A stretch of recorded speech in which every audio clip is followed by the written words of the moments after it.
Hi, this is Kira Davis, host of Just Listen to Yourself with Kira Davis. And our podcast is growing so quickly that we've got a great problem. We need a new theme song. So we're asking our listeners and our fans to create a theme song for the show and send it to us. It needs to be at least 30 seconds, but it can be a full-length song because here is the really cool thing. Not only will you have the possibility to win $150, but you also can have the opportunity to have your song released on FCB Records in conjunction with The Orchard at Sony Music. That's right. You'll get a release thanks to Sony Music. Does it get any better than that? If you've got an entry, send it to me right here at JLTY@protonmail.com, JLTY@protonmail.com. This is the FCB Radio Network, home of the best personalities and where real talk lives. Online at fcbradio.com. FCB. Kelly asks, this might be too broad of a question and my phrasing could be off, but I've been wondering about this. When does loving your neighbor well become hurting your neighbor? I'm thinking more about the people that you may not know as well and groups in general. However, it can go for anyone. For context, I'm curious about when listening about someone's experience ends and asking questions or pointing out that they read the situation wrong begins. So when does the listening end and the pointing out begin? There are so many people who see racism, sexism, or ill intent when there is none. People who mistake imperfect parents for abusive ones. And then there are those living in fear because of a virus or potential kidnapping or fill in the blank. Is it really loving to let them believe something that may not be true or that you know is not true? When do we stay silent and when do we speak up? Well, I think one thing for sure, you can't make decisions for other people. And I think that's a death trap for so many. You think we got to make decisions for others. No, they have to make decisions for themselves. And we can evaluate other Well, what about the people who aren't smart enough to make decisions? They're not going to make the right decision, Dad. Look, God loves them as much as he loves us. Boo! And if he turned me around, trust me, he can turn around anybody. And so the more confidence I have in God, the less confidence I have in myself and his ability, to direct folks. And sometimes all help is not help. And we don't, you can listen to people, and I think it's fine to be able to do that, but you're limited as to how you can adjust them in their thought life. And so I just to love and to care for people. Sometimes the greatest good you could do somebody is to just say, shut up. Right. You talk too much. I mean, that's loving people. Sometimes we have to, it's hard for us to realize that. Sometimes loving well is being stern. Yeah, being or stern, firm. Yeah. being straightforward. That is absolutely without any foundation of truth what you're saying. You can't justify that point of view, especially from a biblical perspective. Yeah. You can't. And I think that was something I had mentioned earlier, that we live within our society now where we give too much room. We get comfortable with different values that people have. Yeah. And it's a tendency, if the more credence we give to values that are, not biblical, the more our faith becomes eroded in the effectiveness that which God has called us to. And so we do need to, if God draws a line, then we need to draw the same line. And it's not our line, it's his line. Right. You know what I mean? So we don't have to take ownership for God's decision. What he decided to do is what he decided to do.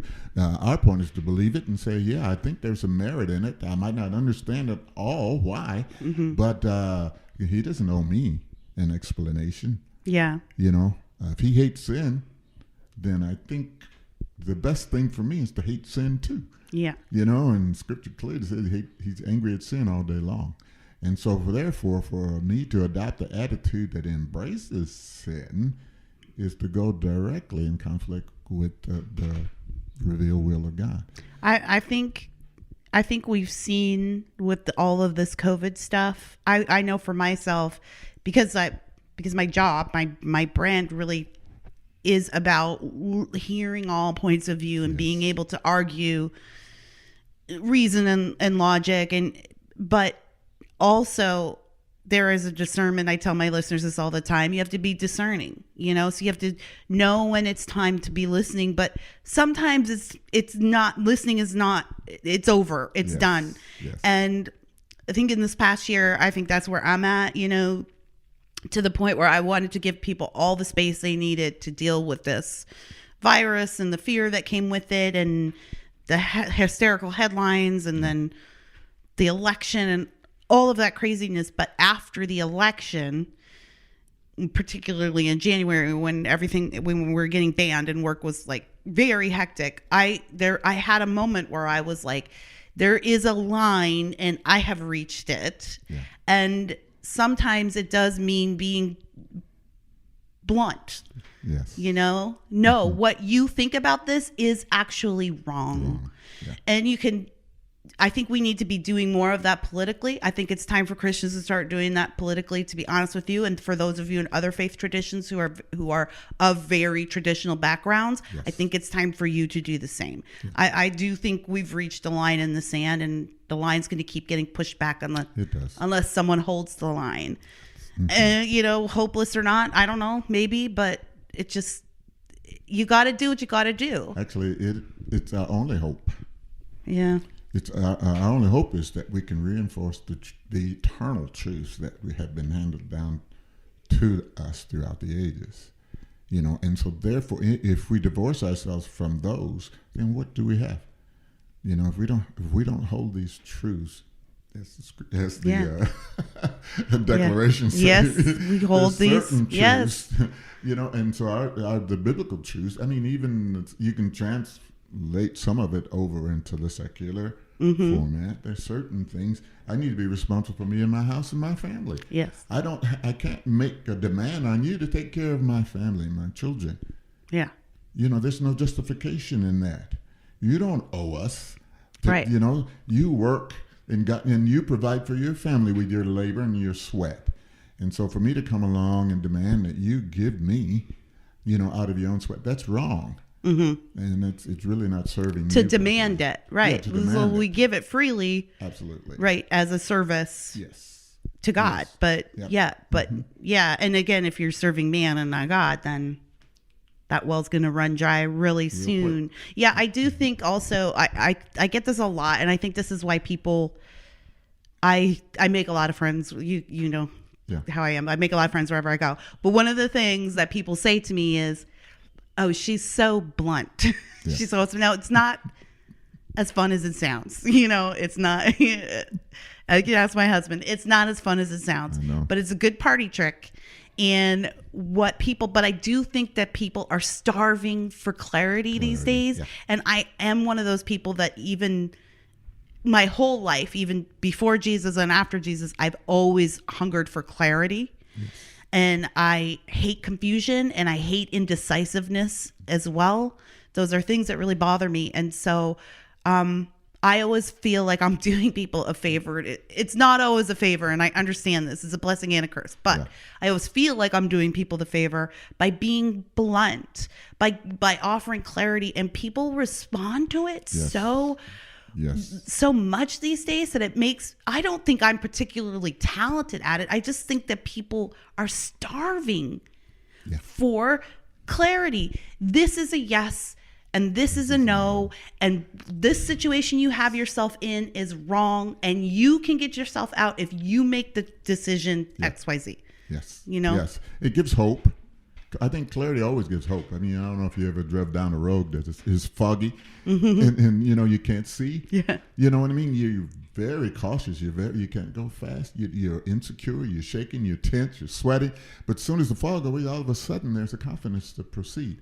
And I think there's so much in our society that's just foggy. Yeah. Uncertain, mishmash, and so it's the voice of clarity that comes, and it's not a clarity that demands that you adopt a certain point of view, but it is a clarity that speaks to the heart of the matter. Yeah. That enables you to make a decision one way or the other. And it also causes you to justify the position that you take intelligently. Now, can you intelligently defend that perspective? And I think people, they might not agree with you, but down the line they say, yeah, well, Yeah. I had to rethink that. That's what just listen to yourself is.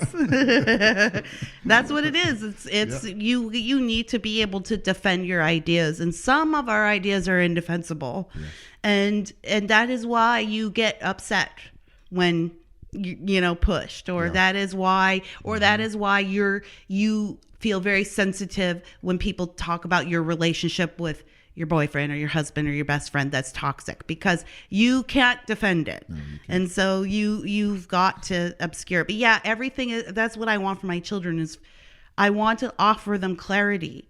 These are the things that we believe, and you may grow up and not believe them. Of course, it's my prayer. I think I'm right about everything. So it's my prayer that they agree with me on everything.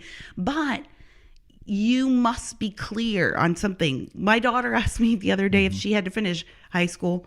She doesn't want to finish high school. I was like, look, I don't really care, to be honest. You can get a GED but you have to have a plan.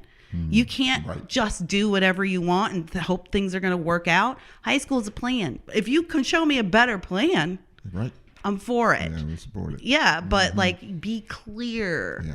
And I think people are just starving for it. They are so hungry. I think it's why simple movies in Hollywood do well these days. John Wick. Yeah. It's a movie about a guy whose dog got killed, and then he went and killed the bad guys. Yeah. End story. Huge series, because people want clarity. Yeah, they do. And the thing of it is, to bring them to that point, I think there's a sense of appreciation later on. Yeah. I'm glad I had to think this whole thing through.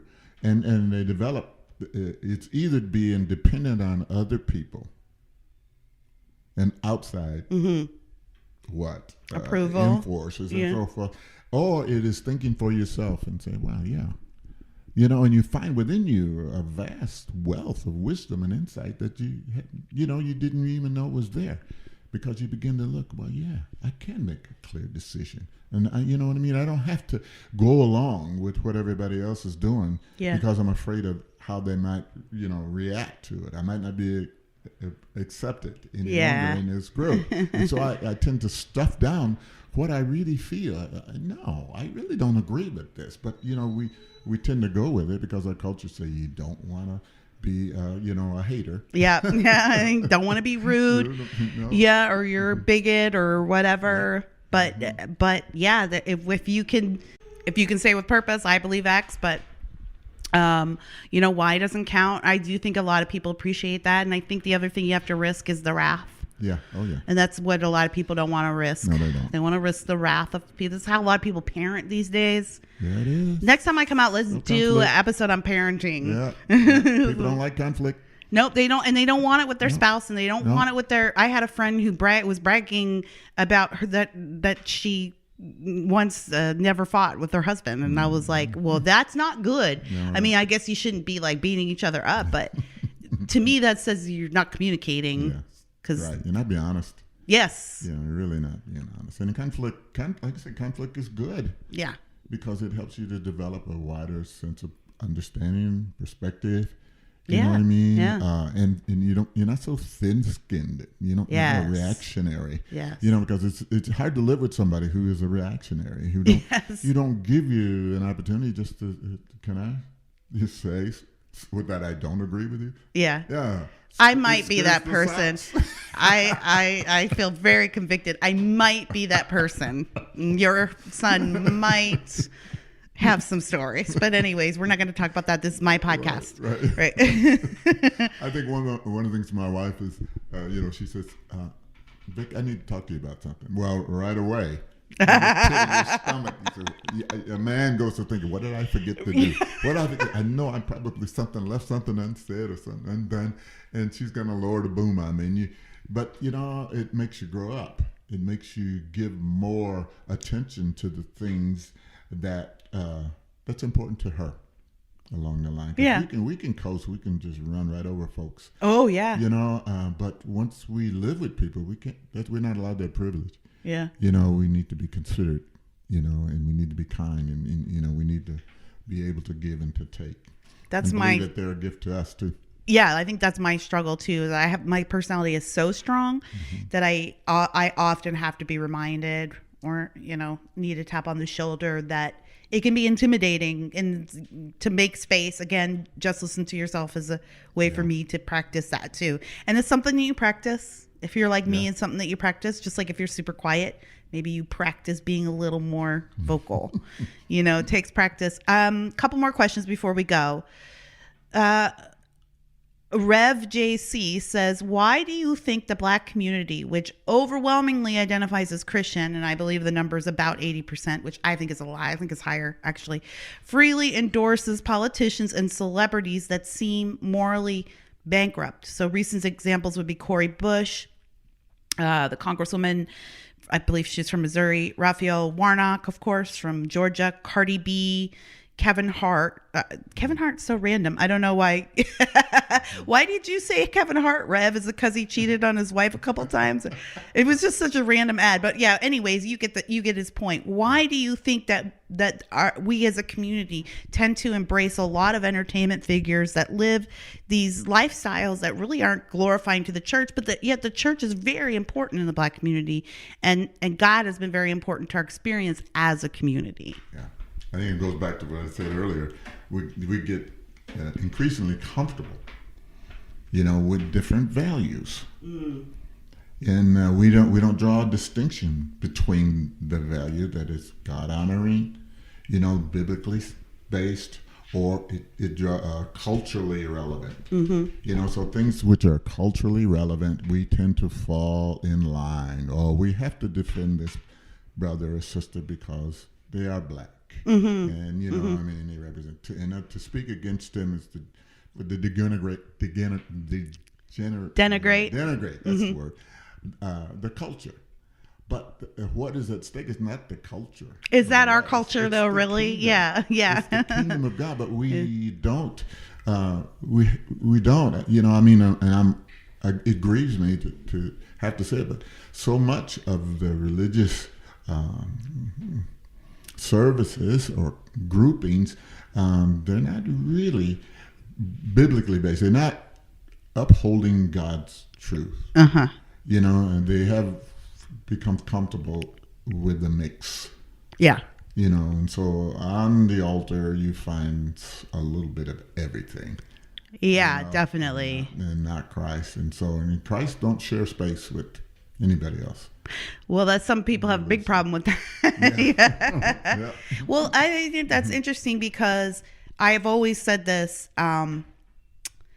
There is a lot of rot in the Black church, and it's not a popular thing to say, but.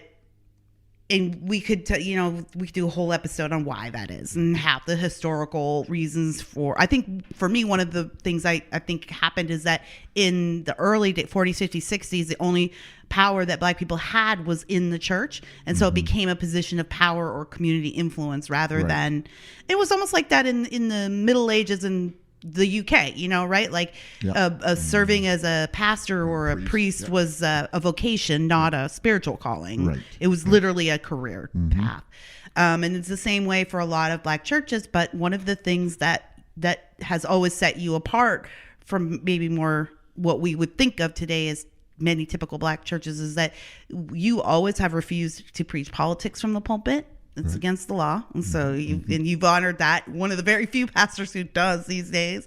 You've honored it. But one of the other things, you always held people accountable to our God first and not to our race, even though our church was all Black and our community was all Black. Yes. But I always appreciated that in our congregation, the idea was, yes, we have these commonalities. We're Black. We live in Gary. We're a certain socioeconomic level, but we're elevated above that because we're here to worship God. We're not worshiping the president. We're not worshiping a politician. We're not worshiping a policy. Right.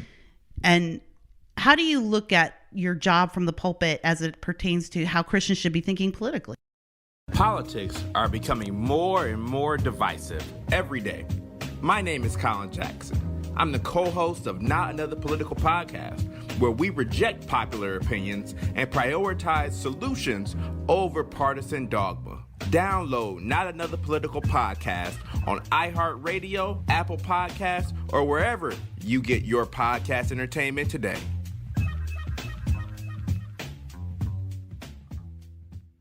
We're going to end it there, folks, on the cliffhanger. That concludes part 3 of my interview with my father-in-law, Pastor Vic Davis. And part 4 is going to be for my subscribers over at Davis Nation. So if you want to hear his answer, if you want to hear part 4, navigate on over to davisnation.locals.com and you can subscribe. You don't have to keep subscribing. You can subscribe for 1 month and decide you don't like it and move on, but if you want to hear the rest of it and get access to other great bonus material, as well as great conversations with amazing people and Zoom chats and live chats, and we do all kinds of fun stuff over there, join us at davisnation.locals.com and I will post part 4 over there this week. And you can, and hopefully I'll have it posted for you by the time this podcast actually goes to air. So it's davisnation.locals.com. Subscribe, and you can hear Pastor Vic's answer and the rest of the wisdom that he had to offer. And trust me, there was more. And I'm going to go back. I'm going to go back and get another interview with him, because it was just, you can tell that he has so much wisdom to give.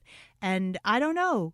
Who else is going to record this very wise man? I don't know. This is, I suppose, my calling. And so if you have questions for Pastor Vic, if there's something, if you've heard him speak during these minisodes and you want to ask him your own personal questions, send them to me at JLTY@protonmail.com, JLTY@protonmail.com.